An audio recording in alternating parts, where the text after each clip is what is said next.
part. Elle part. Ici, la forêt part.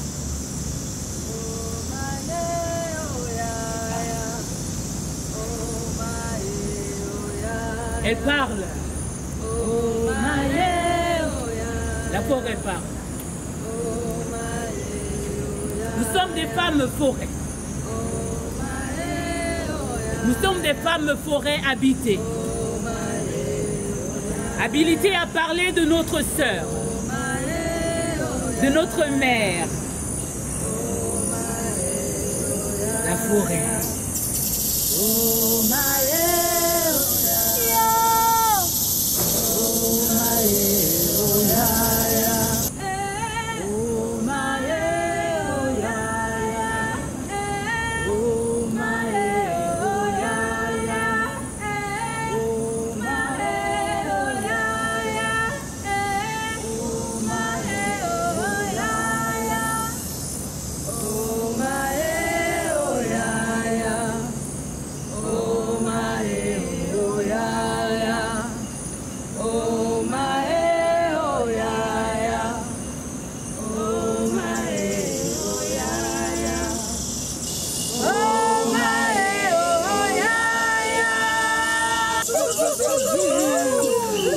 Merci d'être venu à l'exposition Forêt équatoriale, forêt habitée.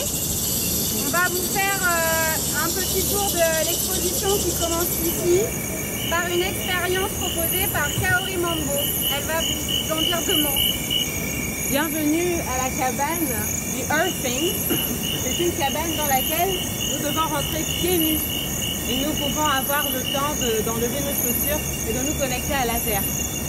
Le Earthing, c'est une technique que nos ancêtres pratiquent depuis très longtemps pour rester connectés à la planète à travers le contact corporel. Généralement les pieds, parfois on peut s'asseoir sous un arbre et là on a créé cette petite cabane pour un petit moment de détente avec le bruit de la forêt. Et donc on vous y invite tous. Merci.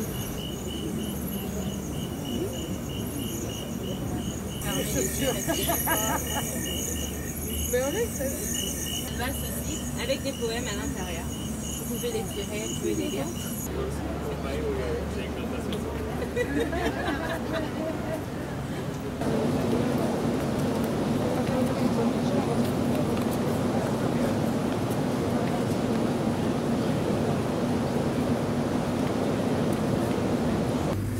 Cherchez l'équilibre. Arbre de toutes les forêts. S'enraciner d'abord. Ployer, plier, pleurer. Sourire. S'ouvrir. S'élever. Croître avec humilité. Retrousser ses branches. S'écorcher, saigner parfois. S'accrocher avec foi. S'accoucher 1000 fois. Regarder au ciel. Croquer le soleil, embrasser la pluie. Pas regarder dans le vide. Vertige, danger. Surmonter la peur, essuyer sa sueur. Tendre la pince au suivant. L'aider à grandir. S'entourer de lianes, d'herbes et d'arbustes. Pendant ma première exposition, j'ai voulu montrer les similitudes entre l'être humain, le monde animal et la nature. Et je pense que c'est ce point-là qui continue à travers ces deux. Ici, nous avons la personnification de la forêt. Et de l'autre côté, quelque chose qui pourrait être des formes humaines, mais qui ne le sont pas nécessairement. Cette œuvre-là, comme je dis, s'intitule le cycle ou l'empreinte. Et on ne veut pas donner trop de points parce qu'on aimerait quand même que l'interprétation soit libre. Et donc voilà, je vous invite à l'interpréter comme vous voulez, comme bon vous semble, et me donner vos points tout à l'heure. Alors, cette œuvre s'appelle Mavombi. Mavombi ou alors le fétiche guérisseur. Mavombi vous soigne. Mavombi vous incite à faire un voyage antérieur. Mavombi est ce fétiche-là vers lequel chacun de nous se tourne inconsciemment pour dire quelle est ma solution du moment. Tout homme est planté comme un arbre, tout homme est un arbre. Et donc il est venu ce vent, on ne sait d'où, plein de distractions, plein de débris, plein de déchets, qui s'est emparé de l'univers et qui a fait oublier à l'homme qu'il était en fait le ver. Nos arbres, les arbres que nous sommes, n'ont plus de feuilles. Ils ne sont plus colorés. Ils sont vides, morts.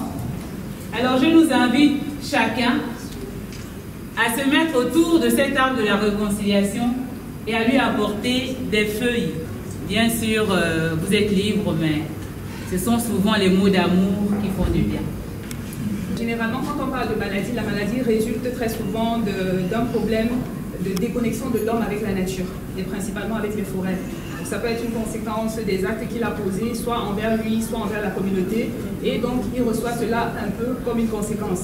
Et donc moi, quand j'ai écouté tous ces récits, toutes ces explications-là, j'ai essayé de creuser davantage, parce que mon travail personnellement, en fait, il est très attaché à la médecine traditionnelle et spécifiquement naturellement aux éléments qui se retrouvent dans la forêt qui sont utilisés pour se soigner. C'est ce qui m'a entraîné effectivement à postuler pour ce programme parce que je voulais découvrir la médecine traditionnelle dans un contexte complètement différent venant du Cameroun. Et donc moi c'est un peu cette introduction parce que je ne vais pas toucher beaucoup de choses, mais pour moi ça c'est une introduction et les éléments que j'ai utilisés principalement ce sont les matériaux naturels et vous allez retrouver certainement pour ceux qui sont dans la tradition, les traditions gabonaises, vous allez retrouver un certain nombre d'éléments qui vont vous parler forcément. La photo et la forêt. J'ai dû travailler sur une technique de superposition et une technique assez adaptée pour les designers, d'où le résultat. Voilà, ça paraît comme ce que vous pouvez imaginer. Donc, fantomatique. C'est ça, fantomatique. Ce sont des mots encore, des mots qui nous connectent. Au départ, tout commence par les mots.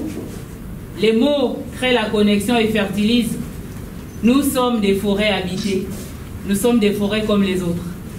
Et tout commence par une graine.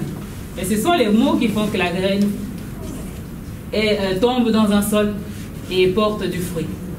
Et sachant que nous sommes des forêts habitées, il y a une forêt qui porte et engendre toutes les forêts que nous sommes.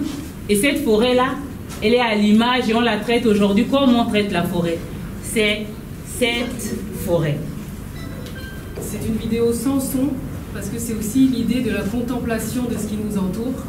Donc d'observer justement différemment les arbres, les feuilles, que je peux vous donner à voir aussi dans cette installation. Il y a la vidéo et il y a ces peintures sur toile qui sont en fait comme des messages cachés dans la nature qui nous permettraient de comprendre sa parole en silence, son discours du silence, diraient les initiés, et qui nous permettrait peut-être de mieux appréhender notre avenir, mieux construire avec la nature qui nous entoure, mieux développer notre bien-être et prendre soin de notre planète. Mon œuvre est dans son essence un récit, un conte que j'ai écrit, qui a été inspiré par les personnes et les endroits que nous avons visités lors de notre résidence. C'est un récit interactif que j'ai créé en story map. Je surgis dans la forêt où je prends mes premiers pas. Aussitôt, je deviens comme un enfant qui découvre le monde pour la première fois. J'avance vite au début, mais soudain j'ai la tête qui tourne. L'hyperstimulation sensorielle trop palpable en ce moment. Les essences de bois envahissent mes narines. Le son du tril des insectes remplit mes oreilles et à travers mes yeux défile un canevas de verre et de marron qui cascade devant moi, éclairé par la lumière du soleil qui filtre depuis la canopée et danse à travers les feuilles des arbres. Les hommes ne sont pas respectueux. Les hommes ne sont pas respectueux. Ils implantent jusqu'au fond de nos cœurs des clous pour maintenir de la publicité ou tout autre motif. Marque de la civilisation humaine.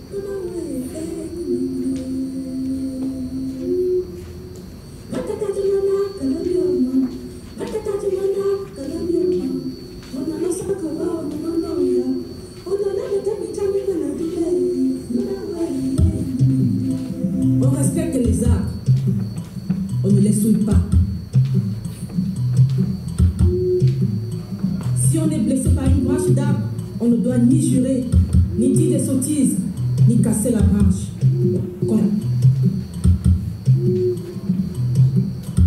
On doit demander pardon à l'arbre d'avoir été blessé par lui. Oh ma fille, pardonne-moi.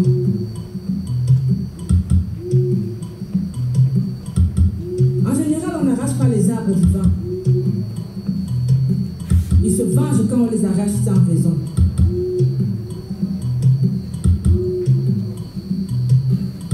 On s'expose à mourir et voit les siens mourir rapidement.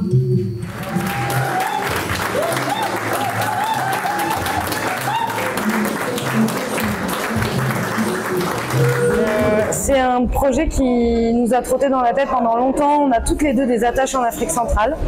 Méline a vécu au Congo et moi j'ai vécu ici au Gabon. On a commencé nos expériences africaines, nos vies africaines au Cameroun. Et donc c'est une longue amitié qui a plus de 20 ans. Et on avait envie de réunir nos outils artistiques et personnels. Et cette attache qu'on a, ces racines qu'on a nous aussi en Afrique. Et voilà, on avait aussi envie d'un projet autour de l'environnement. Parce qu'on des arts bien sûr, parce que Méline est scénographe et moi réalisatrice, mais aussi de l'environnement. Et puis voilà, et puis c'est né petit à petit, à force de discussion, et voilà, ça a décanté. Une fois que cette idée était née et qu'on avait cette thématique de la protection des forêts équatoriales qui nous tenait à cœur, on a donc réuni 8 artistes suite à un appel à candidature. On a sélectionné ces artistes pour leur travail qui avait déjà un rapport avec la thématique. Elles étaient déjà toutes intéressées par la nature, la forêt, les plantes, etc. Et puis c'est une sélection uniquement féminine. Donc c'est aussi un projet qui a pour ambition de donner de la visibilité aux artistes du bassin du Congo, aux artistes femmes du bassin du Congo. On a choisi des artistes qui avaient déjà un lien, un intérêt et une pratique qui tournait autour de la nature, de l'environnement, du lien femme-forêt, etc.